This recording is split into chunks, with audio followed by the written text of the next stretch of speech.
Okay, welcome everyone to the Leading Yourself podcast. Today, I have a treat for all of you because I'm here with Brit Barron, or as she wants people to call her, her friends to call her Bean. So I'm already jumping to call you Beans. I think Yes. that's okay. um, I came across beans as I was part of the Hollis community in one of the Rise events. I heard you talking about owning your past, and in the most recent conference, you talk about courage, and it was you really touched me with your message, such a wealth of knowledge and just deep reflection. And now you just wrote a book which is going out in the world today as people are Yes. listening this episode. That's so exciting. And I can't wait to read it. It's called Worth It, Overcome Your Fears and Embrace the Life You were made for. And I can't start this podcast in any other way than, first of all, introduce yourself, talk a little bit about yourself, but let us know, what is this book about? Yes. Yes. Oh my gosh. Well, thank you for having me on here. I'm super excited. I cannot believe that this book is out in the world. So yeah, my name's Brit, but everyone calls me Beans. And honestly, it's a long story, but my parents call me Beans. No one has ever really called me anything else. So happy to be here and worth it. So to know a little bit about me, I would say for sure check out this book because it's not all of my story, but it's a part of it that's really important to me.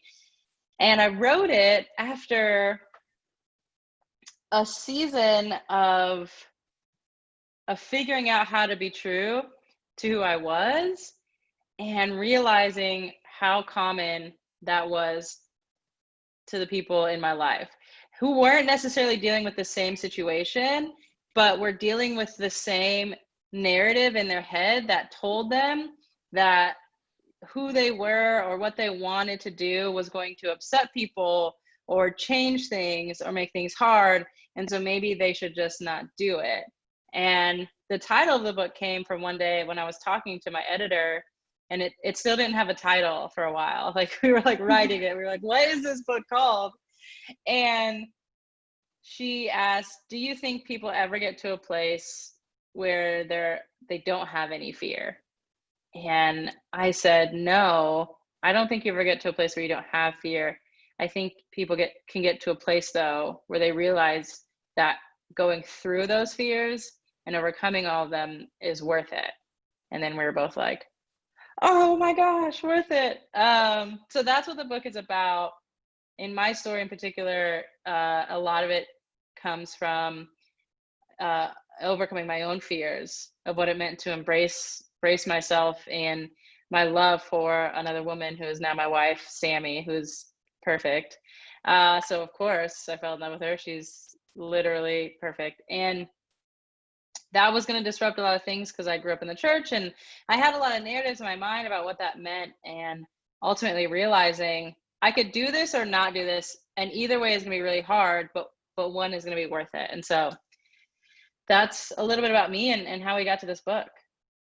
That's amazing. I mean, I follow you in social media, you and Sammy, and you are Yes. both such amazing human beings. And the message that you both share to the world is a very important message. And especially in the times that we're living today, where we're all coming to realize that it is so important to be ourselves, and maybe realize that we haven't been ourselves even when we think that we were ourselves. Yeah. You know, it's just, it's very eye-opening. And I think it's the combination of everything happening that has created this momentum now, that I hope that all this is here to stay, right? And it's here to really make a difference in the world that we live. And I think that you guys have a very powerful message on what it is to live a life without fear, and not without fear, but embracing fear of Yeah. and being able to authentically be yourself, which is an Mm-hmm. amazing message. So Yeah. Thank you you. already shared a little bit of this, but what is the why behind this book? What is, if readers at the end of reading this book could take one thing out of this book, what is your hope that this book, the impact this book will make in the world? Yeah. Yeah. Great question. So, after Sammy and I sort of went through this experience of coming out, and it was incredibly difficult, and it disrupted a lot of our relationships and lives and things that we were doing. And I thought that, man, I'm the only one having this experience. And then I got messages from people who had gotten a divorce. I got messages from people who had gotten pregnant as teenagers. I got messages from women who were just telling me about their journeys in being a working mom and feeling guilty. And I was like, oh my gosh, how is this resonating with, like, I thought this was a unique experience to being gay and coming out. Like, that's what I'm talking about. And the thing behind the thing there was, no, I was afraid that there was something about me that was going to upset people, that was going to shake up the norm or whatever. And so I was afraid to embrace that. And then all of a sudden I'm getting messages from people who are saying, oh, that's true, that's how I feel about my career, or that's how I felt about my marriage, that's how I felt about these things. Like, I'm proud of you, I'm happy for you. And that was the moment where I was like, man, I want to talk about this, I want to write this story. And I don't just want to write it for people who might be in the closet. It's certainly, if you are, it will be, you will understand some of the stories very particularly. But I was like, I want to write the story because at the end of the day, what I want people to walk away with after they read this book is, I want, my goal, my wish, my hope is that everyone who reads this book will be able to put it down at the end and go do the thing that they feel like they are meant to do. I don't know what that is. If it's a job, a conversation, a relationship, a hope, a dream, whatever it is, that's what I want people to walk away with, to know that the thing that they desperately want and hope and need in the world, they can have. Yeah. And it could be different things for different people, right? But I think, Totally. as you said, the principle applies the same regardless of what your situation is. And Totally. living the life that you're meant to be, right? Exactly. Because a lot of times, I'm sure that courage and fear and hope are three words that are part of your book. Just listening and following to you and listening to your story, I know those words have a very strong meaning in your life. Can you share, because I heard you share this at a conference, at an event that you were speaking on, your definition or your dad's definition of courage. Yes. And tell us a little bit of what is the importance of courage in living the life that you're meant to be, but also living in the times that we're living today. Yeah, that's a good question. So my dad always told us this about courage, which relates so much to what I was saying, and probably how I think about it is probably because this is what my dad always told us. But he says, courage is not the absence of fear, it is simply not allowing fear to have the final say. And so I don't know that we get to a place where we're not scared anymore, but we do have to get to a place where we say, although I feel scared, I'm going to move forward anyways. I'm going to move through that fear. I'm going to find the courage in it. And I think that's the message I want to bring, right? I'm not saying you can be a person who's like, I'm never scared, but I think you can be a person that says, that fear that I feel, I don't let it control me. And where we are today, oh my goodness, we need that message more than ever, right? Because there are more things to be scared of today than there were yesterday, right? Like, where I'm on like day 115 of quarantining in my house. There's virus. We have sort of a racial reckoning happening in our country. We've got, I mean, economic fears. There's so much happening, and letting yourself acknowledge that fear and saying this is a scary time, but that fear is not the thing that's going to lead me into what I do next. Yeah.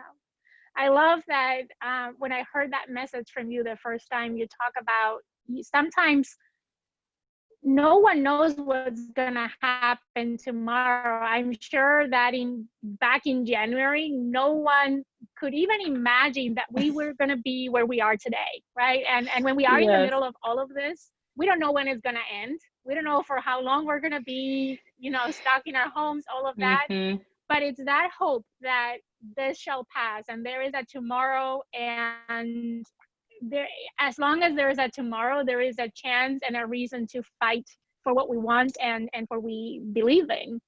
Yes, absolutely. Absolutely. I believe that so much. And that's what I say is we have this idea in our mind of, oh, in order for me to have hope, I need to know what's going to happen. Like, in order for me to feel hopeful, I need to know that on day 150, quarantine is going to be over, right? But the reality is you don't.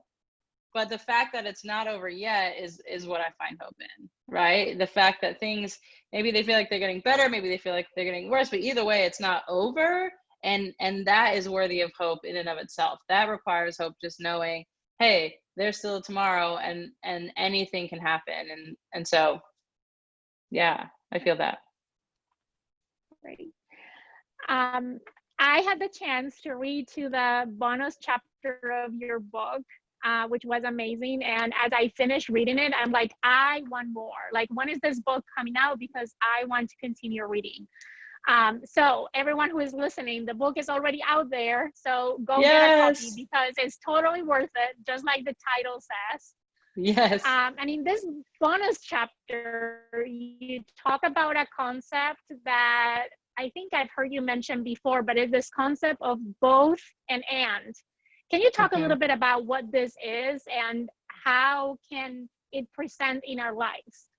Yeah. This is, so I don't know if you're familiar with Enneagram. Yes, But I'm a 3. Okay, yes. Well, I'm a type 7, which means I just want to have fun. And so this was a hard concept for me to grasp for a long time in my life, because I wanted things to fall into a clean, nice category. So I wanted something to be, oh, this is a fun experience, or this is a sad experience. This is joyful, or this is hard. This is painful, or this is like exciting. I wanted it to be that clean. I wanted life to be clean cut that way.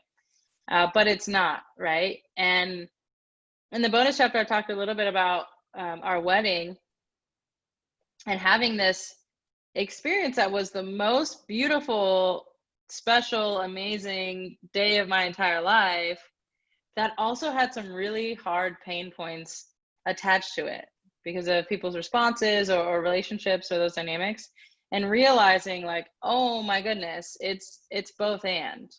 Almost everything in our life is both and. Like, quarantine is hard, and it has been so nice to spend this much time at home with my wife and our dog, right? And not travel so much. Our wedding was amazing, and it came with some hard, like this concept is just, it's what our life is made out of, right? We make decisions, and it's not one or the other, but it's usually both and that's where we find the beauty and the special moments that we so cherish. So I'm like obsessed right now. That's all I'm talking about, thinking about is the reality, and I'm trying to look for it everywhere I can find in my life. Yeah, when I was reading to the chapter, I started looking around me and I'm like, this is so true. Like, even in this right moment, I'm experiencing two contradicting things that in my mind seem contradicting, but they leave all together because we play so many roles in our lives. We have so many relationships in our lives, and every role that we play, every relationship that we have, everything that we do, they all happening at the same time, and they're all different in their own uniqueness, right? And it's, Yeah. I think life, more and more complex every day because we're so connected, because time runs so fast, because of everything going on. So it was an aha moment for me, really, because like you, I thought, okay, now I'm happy, now I'm sad. Now Yes. I'm optimistic, now I'm more realistic. And you can be both at the same time. And everything, you know, the thing is that you focus your attention in one versus the other, and that's why you feel is one or the other, but both are existing at the same time. Absolutely. Absolutely. So I'm sure that in your book, you share a lot of personal stories about you and Sammy. And I know, I'm assuming right now, correct me if I'm wrong, that you guys had to make some difficult decisions in your lives. And I think that your book talks a little bit about that, I presume, and I'm looking forward for that. But what has been helpful for you in embracing those difficult moments in your life, and at coming through those difficult moments, celebrating yourself and being your true self? Yeah. Yeah. It's a few things, right? Part of it, a big part of it is what we just talked about. Is I, for a lot of my life, I had this big fear that if I had to do something that hard, or have a hard conversation, or make a hard decision, like maybe it would break me, and everything after that would be hard. Or maybe I would, get so sad that I would be sad forever. Or maybe, I had these ideas in my mind of what that would be like. And I think how you build the strength to do that is through doing it. So you have one hard conversation, and then you realize, okay, I had that hard conversation and the entire world didn't explode. Maybe I could have another one, right? Okay, I did this one hard thing, and I'm still alive, I'm still breathing. Maybe I could do it again. And you kind of you start to realize that you have to do hard things in life. That's just a part of life. I mean, that's being human is the hardest job any of us will ever have. And that comes with it. And in that, you find so much joy in those moments. You find strength in those moments. You find healing in those moments, even though they're hard. But every time you do it and you come out on the other side and you're okay, it just reinforced to us that, like, okay, we can do this, and we can find joy on the other side, and we can find freedom, and we can keep going. I know that one figure in the US history that you really admire and you talk a lot about is Martin Luther King Jr. Yes. And I know that that has had a big influence in your work in the D&I space, in your work, as a speaker, in the stories that you tell. And I love the story. I heard it a few times about the I Have a Dream speech. Can you share what was behind the scenes of that moment that has been, like, we all talk about in US history, right? My kid studied it at school. Like, we all know this I Have a Dream.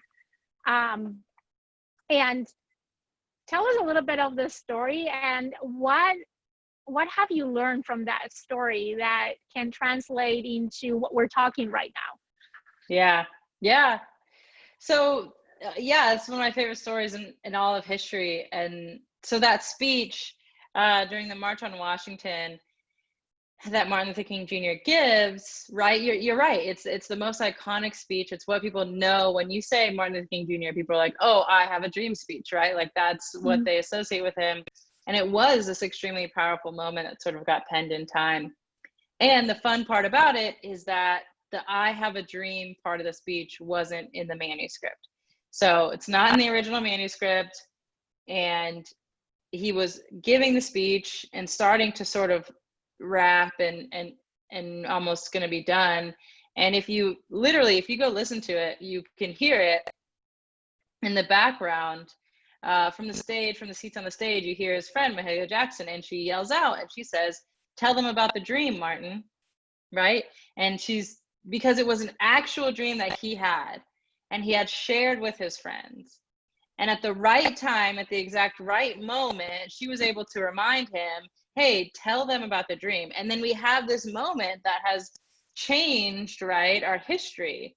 And so that has been one of my favorite stories since the time I heard it. And I think there's two really important things that come out of it, right? There's probably a million, but for our conversation today, there's one, which is what I hope my book is, to be honest, and that is a reminder to people of the dreams that they have, of the future that they see, of the life that they want to build.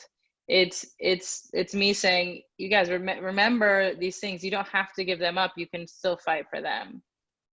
And then the second thing I think that teaches us is how important it is to share your story, share your dreams, share these things. Like if he had never said that to the people in his life, they wouldn't have been able to remind him of it. And so it just, that story And gets me history going would every be so time. different, right? Like we would never have heard about I Have a Dream, which now, as you said, is the one thing that when we hear Martin Luther King, everyone thinks about I Have a Dream.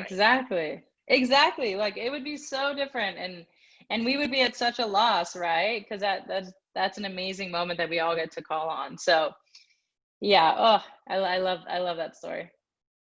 So talking about dreams and sharing your dreams with others, what are your dreams? What is your big dream? What is your vision for the future? Oh man, I've got so many dreams. um, I have a lot of dreams. This is a good question. I like this question. So for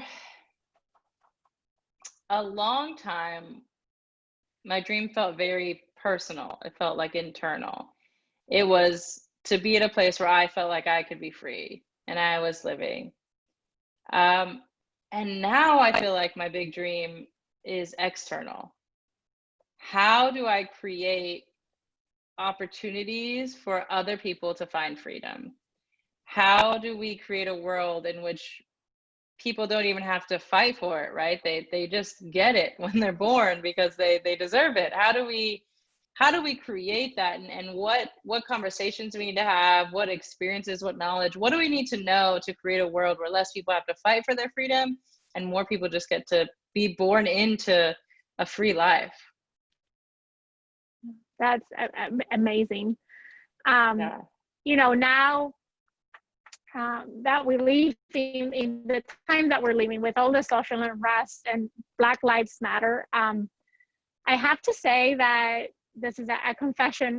I've been doing a lot of learning and exploring and self-reflection in the last weeks, and I Mm-hmm. realized that I was looking at this whole thing very simplistically, just scratching the surface. I'm like, Mm-hmm. what is so complex about this? We're all human beings, we're all equal. Just apply the golden rule, like, love other people, treat other people that you would like to be treated. It's that simple, but it's not. Mm-hmm. It's just the tip of the iceberg. So I've been consuming a lot of content. One content that I love, and it's one of my favorites, is your Racism 101 guide. Really eye-opening and helping me understand a lot of things. And I'm right now in a place that of analysis paralysis almost. Like Yeah. everyone is talking about this. There's so much information out there. And then there's also this fear, talking about fear and courage of, oh my God, I don't want to say the wrong thing. I don't want to ask Mm-hmm. the wrong question. I don't want to make anyone feel uncomfortable, because we are overly sensitive to those things, which is a good thing on one hand, but on the other hand is stopping us from taking that desire to be part of the solution to take it to action, because really nothing is going to Mm-hmm. change unless we take action. Just wanting to make a difference is not enough. So I'm Yep. sure that I'm not the only one that is in this weird spot. And because I know that you work a lot in the space of diversity and inclusion, you've developed this amazing guide for Yeah. beginners to Thank you. understand racism. What would be your advice for someone that is in that spot on what can be done to be part of the solution, to be part of the action that creates that solution? Yeah. Yeah. Well, thank you so much for that. I think that's part of why I wanted to create this guide, is because I do feel like the space needed something that was accessible. Because what keeps people out of this conversation that we so desperately need people to be a part of is just like you said, they don't know where to start, they don't want to say the wrong thing, they don't know what to do. And so this was my attempt to say, okay, well, here's a place you can start, and we're going to break this down as to why it's important. So certainly if you're listening and you're looking for that resource, it's available. To your other point, so something, and when you read the book, you'll see this, that the very first chapter in the book is a chapter about all the things I've done wrong, all the times I've said the wrong thing, missed the mark, like just like messed up. And that was incredibly important for me to do at the very beginning, because I want people to understand, like, you don't have to be perfect, and you don't have to have everything all together, and you don't have to know everything under the sun to start, to jump in, to move, I have been met with people all along in so many different areas of my life that have helped me. I'm so sorry, something popped up my computer. I'm so sorry. That have helped me, that have educated me, that have shown me so much that I wouldn't have had that opportunity if I didn't do it wrong the first time, or be imperfect, or do you know what I mean? So I know that we're afraid of that, and a lot of people, I think they don't want to say anything until they have absolutely all the right words. And my advice is, you're never going to have all the right words. You just have to start. And some people are honestly like rude and critique in a very harsh way, and that's the culture we live in. But there are a lot of people who will say, oh, hey, can we have a conversation about this? Or have you thought about saying it this way? Or have you read this book? Or let's talk about this. I love your enthusiasm, and maybe let's direct it here, because you're never going to be completely ready or have all the information. I think you have to start anyways. Yeah, I can't agree more. I think that, as I said, sometimes we get into this analysis paralysis, like we want to understand everything, to know everything, to have the right words in order to even start talking about it. And it's holding us back to really express what it's really inside of us, right? Because of this fear of what others might think. I don't want to offend anyone. I don't want to do the wrong thing. It's all coming from a good place, but it's preventing us to make the impact that we really want to make. Yeah. And that's what's, I have to check in with myself all the time when I say, like, is this more about me? Right? Is this a personal thing? Is this more about my feelings, or my pride, or my ego, or is this about the work that I want to do?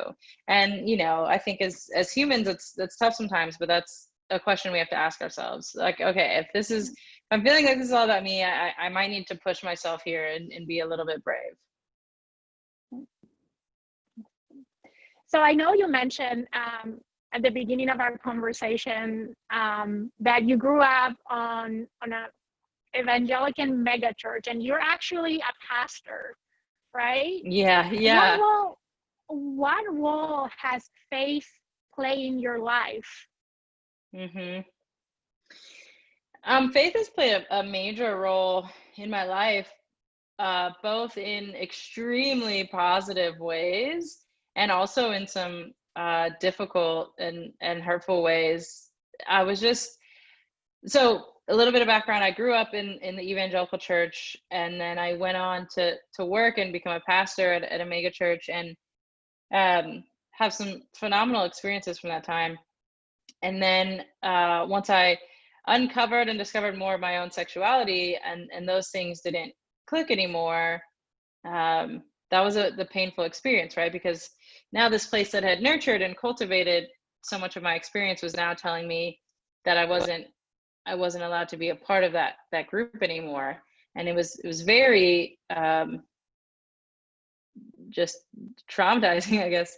And I was in a a podcast recently, having a conversation with someone, and we talked about something similar, and she asked me what my spiritual life and my faith looks like now.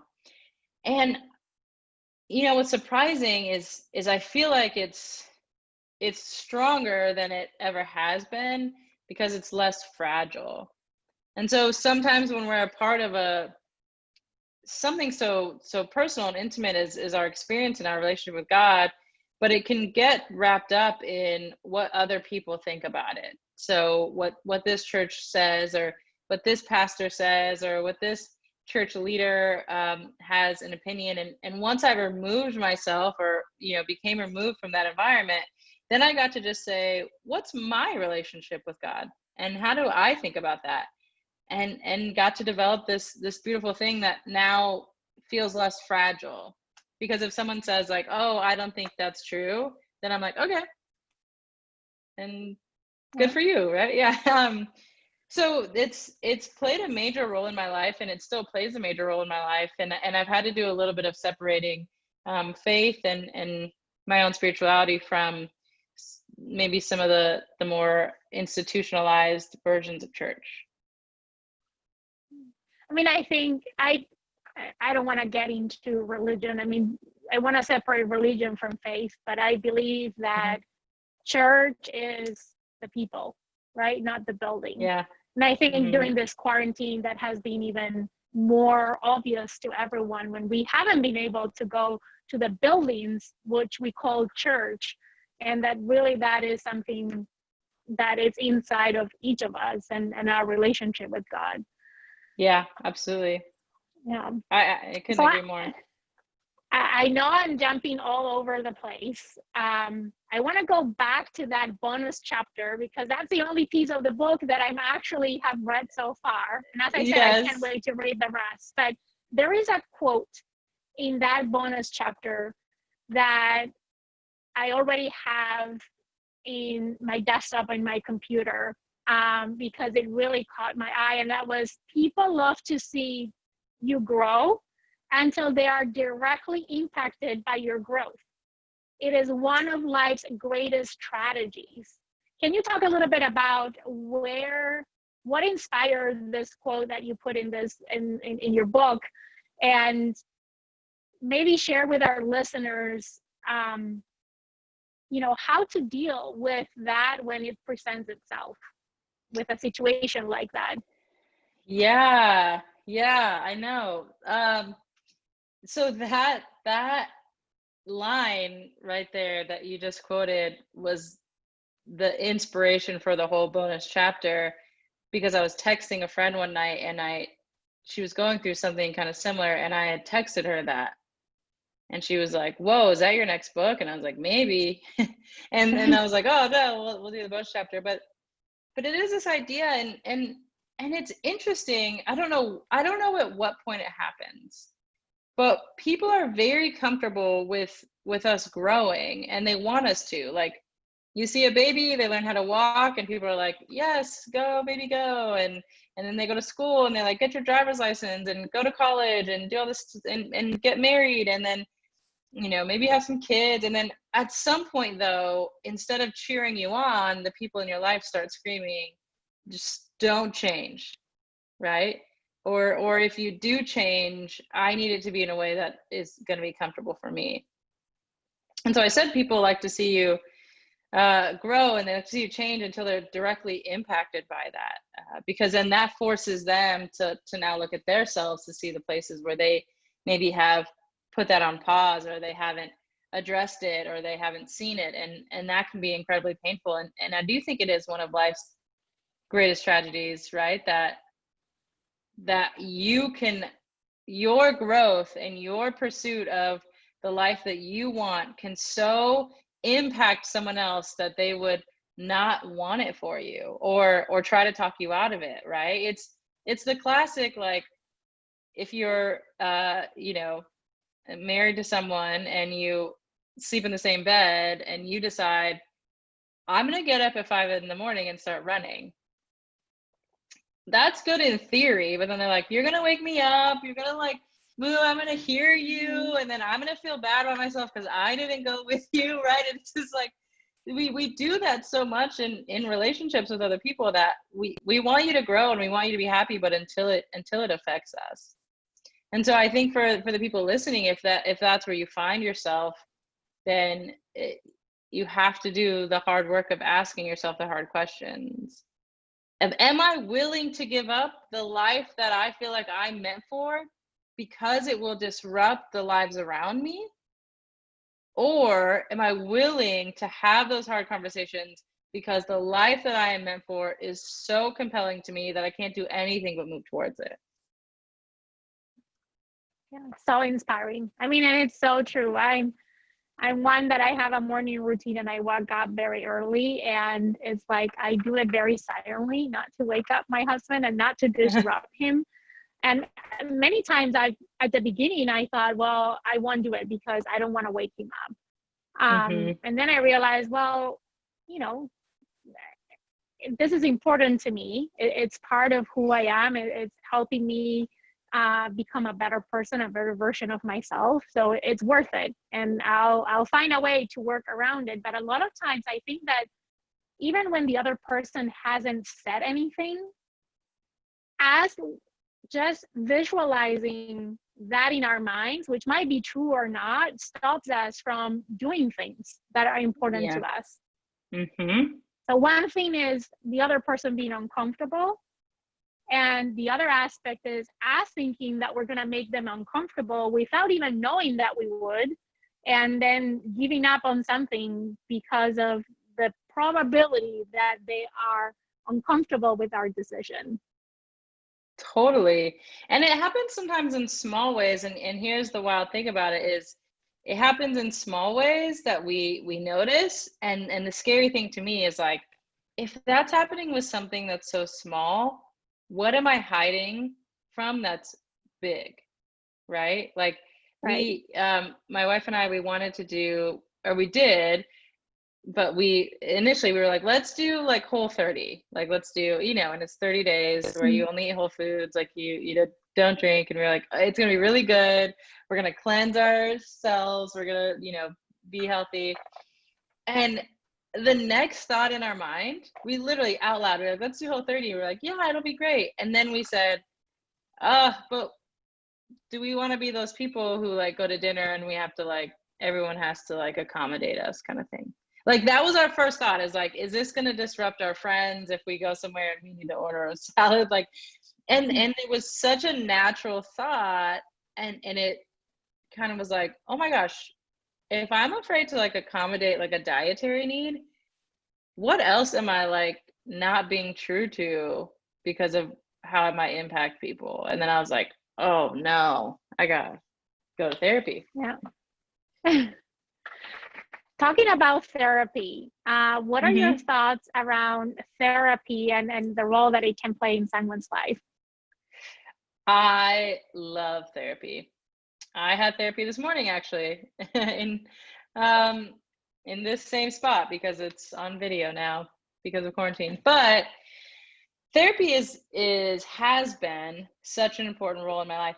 And when I first started to discover more of my own sexuality, that's one of the first things I did was go to therapy.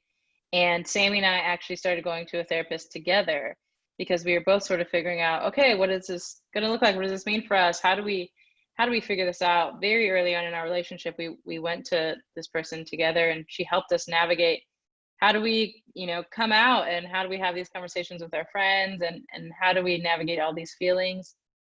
And it was, I mean, she was absolutely one of the reasons that we're here today. And she actually married us. We asked her if she would perform our ceremony, and she did, because we were like, you are the most important person in this journey. Like you have walked us through literally every single stage that it took to get to this day. And so it's such a special thing. And so I think therapy is one of the biggest gifts anyone can give themselves. Great. I didn't knew that. That's such a amazing story, that she's the one who actually marrying you guys. Like it's, I know. It's so oh my sweet. God, We love yeah, her that's so much. great. Yeah. So we're and I want, without having read the book, it's difficult for me to ask you very specific questions about that I personally have about the book. But I want to ask you, what haven't we talked about that we should talk about your book before we close today's episode? That's a good one. That's a good question. Well, I think one thing I always want to talk about when I talk about this book is I want we may have covered this, but I feel like I want to tell people that it's like who I think it's for and where it comes from. Because I think a lot of times if you see a book like that with a title like that, you might think it's coming from someone who has figured it all out. It's coming from someone who is like crushing it in every area of their life. It's coming from someone who knows all the answers. And I feel like I always just want to say, no, it's just coming from a real life human. And I'm trying to like I wanted to write stories that said, as a real life human who hasn't figured it all out and is continuing on this journey, I want to remind us all that it's okay to do it, even if we're not going to do it perfectly, and even if we're scared, because the people that we're going to become in the process is so important.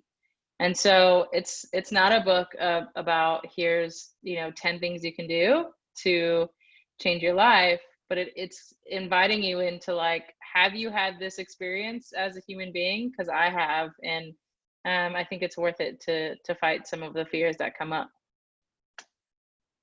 Right. As I said, I can't wait to have this book in my hands to read it. And I can encourage everyone listening to this episode to go and grab a copy of the book. And as I said, I'm going to put a link to the book in the description of this episode. So go check it out and go read the book. Before we close, Beans, how can people find you? You have a lot of content out there. How can someone just learn more about you, about your book, about your work, and connect with you?